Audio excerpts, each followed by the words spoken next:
నెల్లూరు జిల్లా చెమిర్తి గ్రామంలో దారుణం చోటు చేసుకుంది. దుండుగుడు టీచర్ గొంతు కోసి బంగారం అపహరణ చేశాడు. ఆటోలో బాలయ్యపల్లికి బయలుదేరగా మార్గ మధ్యలో ఈ ఘటన జరిగింది. ఆటో డ్రైవర్పై పోలీసులు అనుమానిస్తున్నారు. పరారీలో ఉన్న ఆటో డ్రైవర్ కోసం పోలీసులు గాలిస్తున్నారు.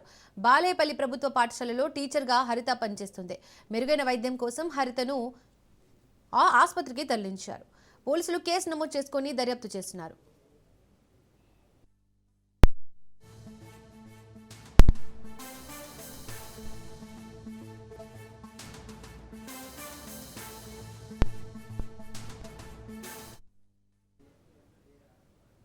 ఘటనకు సంబంధించి మరింత సమాచారాన్ని మా ప్రతినిధి చరిత్ కుమార్ అందిస్తారు. చరిత్ కుమార్.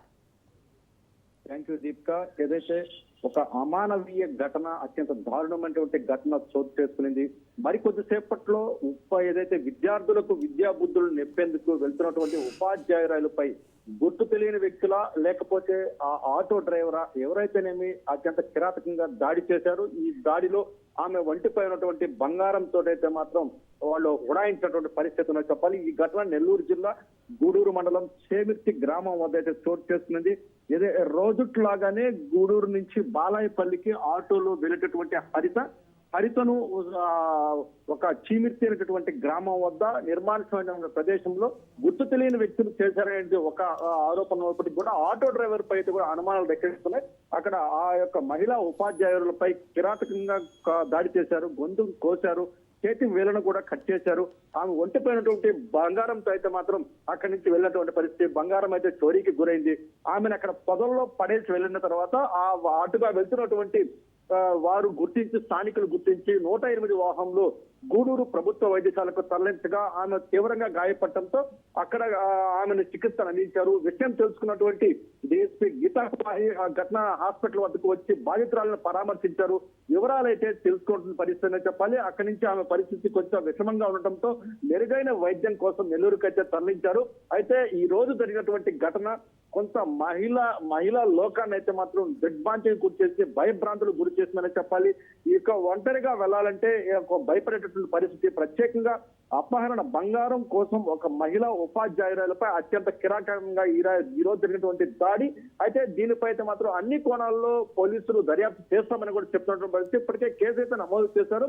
అంటే ఈమెని ఎవరైతే ఉపాధ్యాయులని రోజు కూడా గమనించినటువంటి వ్యక్తే ఈ యొక్క ఘటనకి పాల్పడి ఉంటారనేది కూడా ఒక సమాచారం అయితే అందుతుంది. అయితే అప్పటి వరకు కూడా ఆటోలో వెళ్తున్నటువంటి మహిళని ఆటో దించారా లేకపోతే ఆటోలో ఉండగానే ఆమెపై దాడి చేశారా, ఆటో డ్రైవరే దాడి చేశారా, ఎవరు దాడి చేశారనేది మాత్రం ఇప్పటికీ కూడా తెలియనటువంటి పరిస్థితి. అయితే ఆమెను అక్కడ పొదల్లో పడేసి ఉండడం, నిస్సహాయ స్థితిలో ఉన్నటువంటి హరిత కుమారిని ఘటనా స్థలానికి ఉన్నటువంటి పరిసర ప్రాంతాలు ఉన్నటువంటి స్థానికులు గుర్తించి వైద్యశాలకైతే తరలించారు. కొన ఊపిరితో అయితే మాత్రం కొట్టుకుంటుంది. ఆమెకు మెరుగైన వైద్యం అయితే నెల్లూరుకి అందించిన పరిస్థితి. ఈ యొక్క జరిగినటువంటి ఘటన పట్ల అయితే మాత్రం పోలీసులు మెరుగైనటువంటి ఎంక్వైరీ చేయాలి. ఇలాంటి ఏదైతే చాలా మంది గూడూరు నుంచి స్థానికంగా ఉన్నటువంటి అనేకమైనటువంటి పల్లెటూళ్ళకి వెళ్తుంటారు.